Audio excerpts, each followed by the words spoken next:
Good day, everyone. Welcome back to the channel. It's a beautiful fall morning here in Atlanta. It's hoodie weather. I got some coffee. Is there anything better? Come on.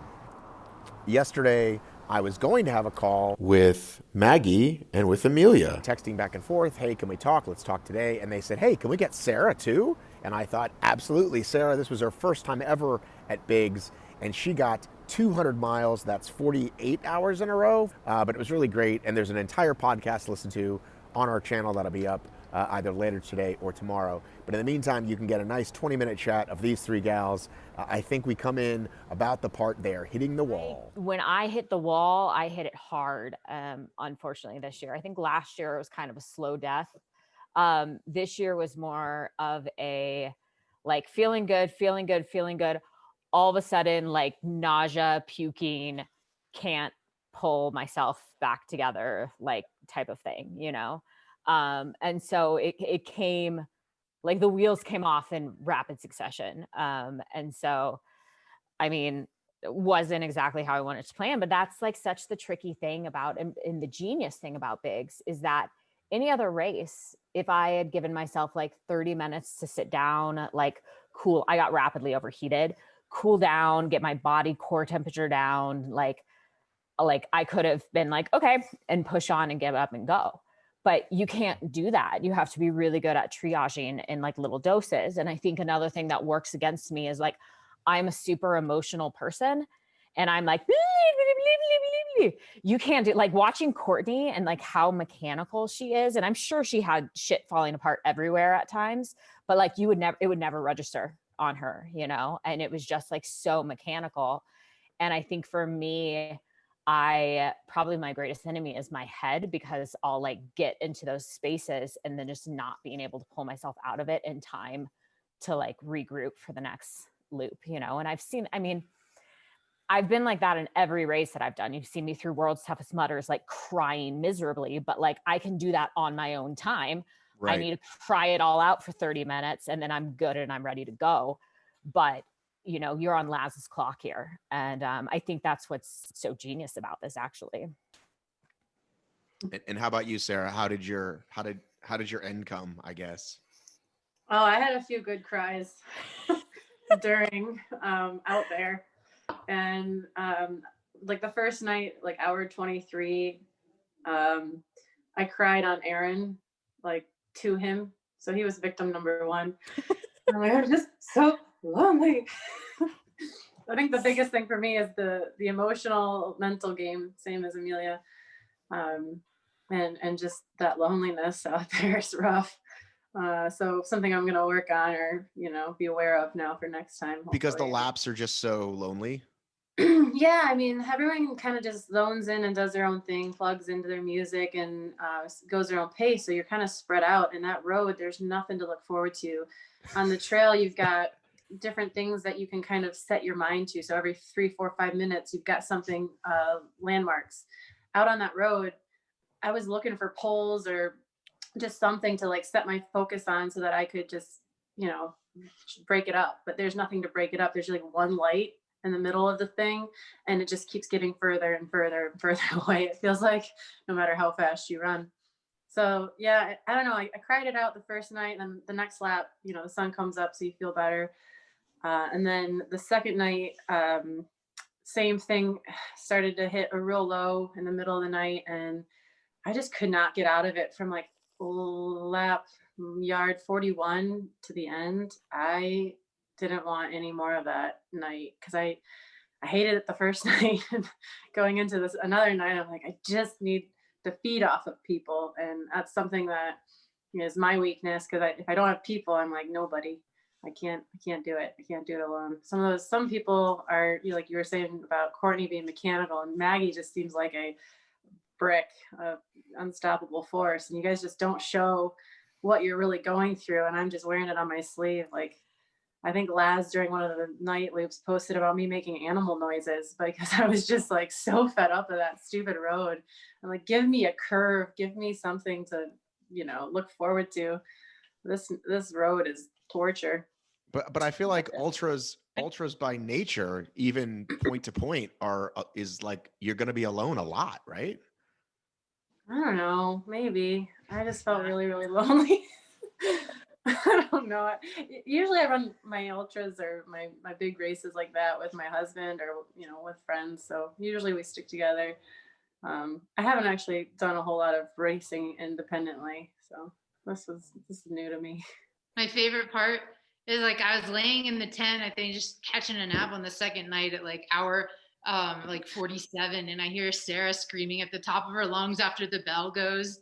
She's like, "This road," she's like, "You're so straight, no turns," and she's like freaking out, and I was dying because like Yeah. I guess you really meant it, but it was kind of funny. Like I feel like you were still in a I positive was so mad. place, joking around, but and then I No, think I was dead I serious. think you were done soon after that, but it was pretty funny. It's so funny because I loved the road, and maybe that's just the nature of like me. I just put in my music. I was listening to Carly Rae Jepsen on repeat, and I was just grooving. And that's maybe it's like I was like, I don't have to talk to anybody. I don't have to. I was just like, I'm just doing my thing. And then on the trail, I was like, oh, so different strokes, I suppose. What do you listen to, Maggie? Well, let's see. I have a lot of like, I don't know how to describe it, what the kids call these type of music these days. But mine's like more instrumental, like rhythmic stuff, and like, I mean, some of it has lyrics. I had an Awake playlist that I never got to use because I was pretty awake the second night, just trying to make the time cut off. But I had like some screaming music to keep me awake because that this music kind of lulls you to sleep. It's really peaceful. So, but I didn't get to use it. When did you start not feeling great, Maggie? I don't know, around mile 40. Were you concerned? Were you like, this is too soon to not feel great? Or No, that there's going to be like every year, like it's around mile 20 that something starts to swell up. So I was like, whatever. And then I got to the road the first night. I ran with Courtney. We got in a rhythm. Like it was good. And I got to the trail and I'm like, okay. And the first 2 laps were fine. And then I was like, I cannot get my body moving. Everything hurt. Back of my knee kept like buckling. And so I was basically finishing every lap for the rest of the like 9 laps at 57 minutes, 58 minutes. And I was like, whatever. And I was in a better mood the second day than I was the first day because I was like, I can keep doing this, and it's actually kind of fun. Like I was sleepy when I went into those day laps, but that was also keeping me awake. Just like, holy crap, am I gonna make it? And you're like running hard on the flat parts, but I couldn't move through like there's some parts where you kind of have to like. Kind of like if you're fresh, you can just hop like over these like rocks and like awkward turns, and like I couldn't do that, and it just wastes time. So you have to run a little bit faster on like the smoother parts, and it was super entertaining to me to try to make every lap. But I was like, just get to the road, and I think it'll all be better. And then I thought it would be okay. But if you only have 2 minutes, you can't do anything except go back to the start. I know. I think that also didn't help because I didn't have any time to maintenance, like what was going wrong. So it was just downward spiraling like issues. So I was just grabbing like tailwind and that was it. Like, well, they said they were, again, it was one of Laz's blog things. He talked about, they were like trying to patch you up. Like, I guess people. Yeah. It was so humid this year too. Well, it's humid every year. But it was particularly disgusting. And so the taping required more than just slapping tape on. Like, and I don't even know if the tape was doing anything. But it was a great effort on Gina and the rest of them. You know, I inherited my friend Elaine when Phil dropped out, and my buddy Otto was crewing me. And like, they did a really good job. But I think I was too far gone at that point for tape. It definitely seems like. It definitely seems like, to go really deep in this race, like you couldn't do it without a crew of at least 2 and maybe more, just because the time is so short. Like, to make a sandwich would take too long. You know what I mean? To do anything other than. I agree. I mean, you're allowed 1, but you usually inherit more as you go. Like Johan, the year he won against Courtney 3 years ago, he had no one. But like the beginning of the race doesn't matter too much. You're just like, it's easy. You have a lot of time. But then, Johan had like 4 people by the end of the race. So, I mean, that definitely helps because there's like less on your plate. And especially when they know you and they get in a rhythm and they're really good, like there's just, all you have to do is run. It's like really great. So how disappointed were you, Maggie, when you realized like, okay, this isn't happening? I mean, I was sort of used to the idea by the time I missed that last lap because I was like spent all day wondering if I was going to make it. And I wasn't even in the mindset like, oh, eventually you're going to time out. I just didn't allow myself to think anything. Right. So, I mean, when I finally figured out that I was going to miss it, I was like, well, bummer, but like I'm just sad I didn't get to hang in longer. Cause like, I know like, the more people are in it, the longer, the better chance you have to go really far. And I really regret not being able to be there, for Courtney at the end. And I also I've never been up for 3 nights, so I don't know how I would handle it. That was Harvey's downfall. He just couldn't take the sleep deprivation anymore. His legs were fine. Yeah. For me, it's like he ran the next day. Yeah. Literally did. For me, it was like I was mentally in it. Like I was like in it for the end. Like, but my body and everything else, and those have to be together. Like what, Sarah, I think you could have kept going, but it's really hard. And like I've been there, and you gotta once you get that mindset that like, I mean, you'll bust through it if like whatever, but I mean, I think you can do like insane shit at this backyard. You just have to get over the loneliness or something. I don't know. You're so extroverted. Like this is a very bad format for you. Well, it's good in a way because you get to hang out with different people every lap. It's good when there's interaction, but so I don't know. I do need to work on that mental, loneliness thing. But I just think if you just don't know what you're up against, I think I underestimated the night. I looked at it as, oh, it's flat. It's going to be easy. So I didn't think that was going to be my downfall. Yeah, it's hard to like, because the first year when I was up for 2 nights, like my body was already declining, but like part of it was just like, I think I could have pushed on. I wouldn't have made it past 200, but I could have pushed on a couple more laps, and I regret not doing that. And like, I was really blindsided by how crazy sleep deprivation makes you feel. And like, also knowing that you're going to be like the last person to finish a lap. And like when you were like sort of in the middle, and like that gets in your head. And then I think, like slow decline. What?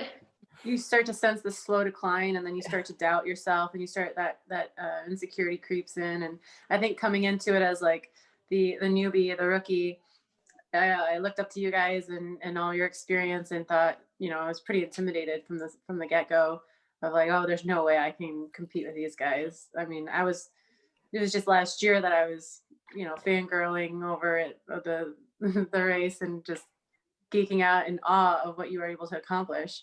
And then here I am getting to walk up and meet you and run alongside you. So I kind of think that intimidation. We ran 200 miles. You're one of the last 5 people in it.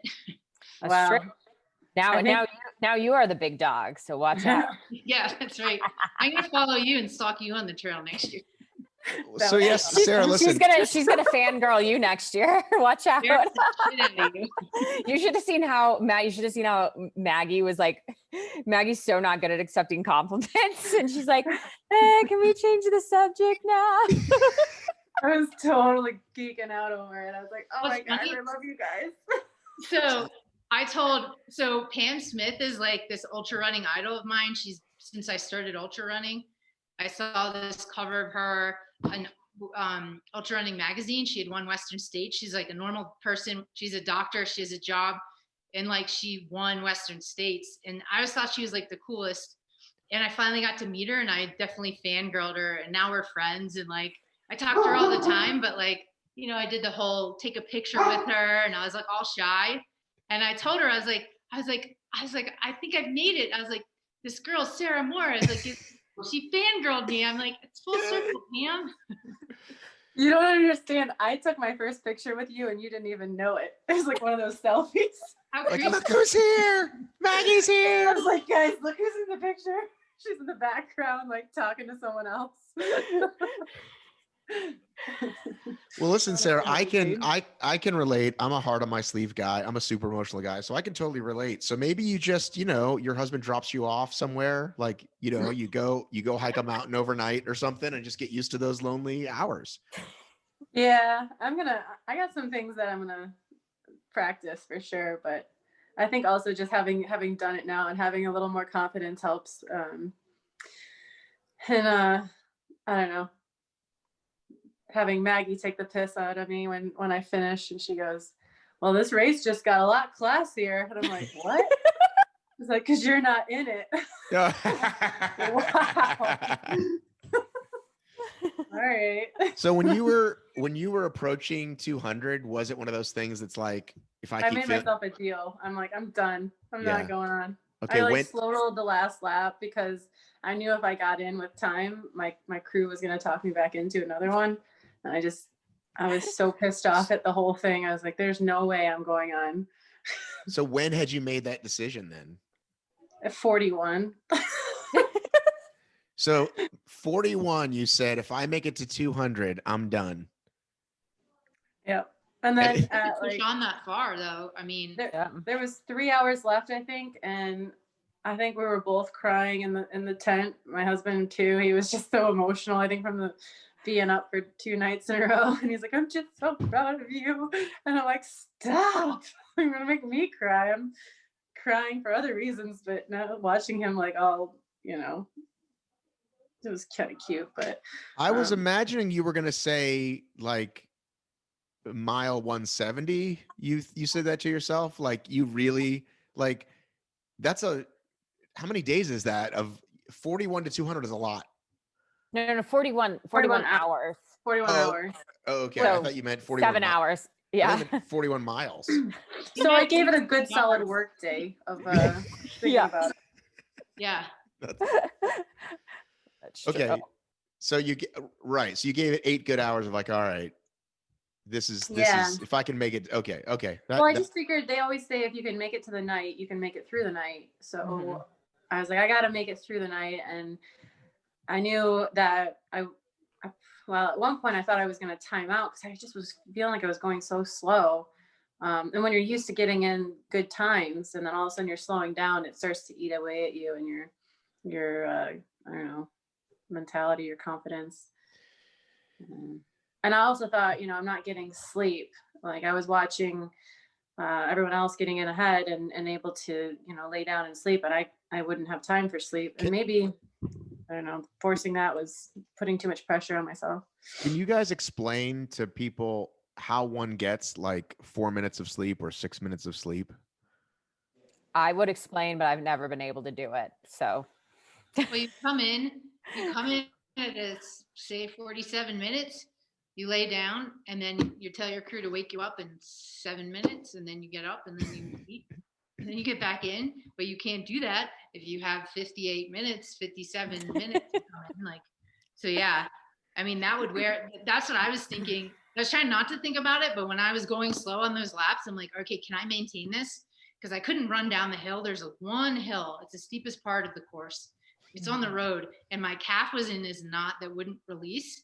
And then once it got flatter, I could run, but it was taking longer and longer for that to release or like feel like I could run. And then, so I was like, okay, well, can I do 58-minute laps, 57-minute laps all night? I'm like, oh my God, I'm so tired already. Like, I'm not going to have any time for sleep, but I'm like, let's see what happens. And like, I was like, okay. And like thinking like, this will be a great experiment to see if I can do this with literally no sleep. So like, yeah, that would suck. Cause I mean, the way to win it is think long-term and be able to get naps. Like, I mean, Courtney was really sleepy the second night, she said, and then the third night she was able to sleep, which I think was so she was so like coherent. So that means if your calf was not up, you didn't travel with your personal dry needle person? I wish. We were talking about getting Courtney and now Amelia, they share a PT, or getting this PT to come next time. That would be amazing. Patrick's coming next year. And For be your crew 100%. person. I mean, maybe that's what you need as a crew person, is to have a physical therapist there to like help everything that's going on with your body. You know, you got to triage. Thanks so much for watching, everyone. If you're enjoying this free content in your face, please consider supporting this channel. We've got a Patreon channel, which gives you early access to certain things, exclusive only access for certain things, and we have a fun community. We chat, we send each other things. It's a lot. Yeah, that happens sometimes. People just send each other stuff. That happens. So go check it out. We'll include it in the links below for as little as $2 a month. You won't even miss it. Thanks as always for watching. Love you, miss you, mean it. I've got to run.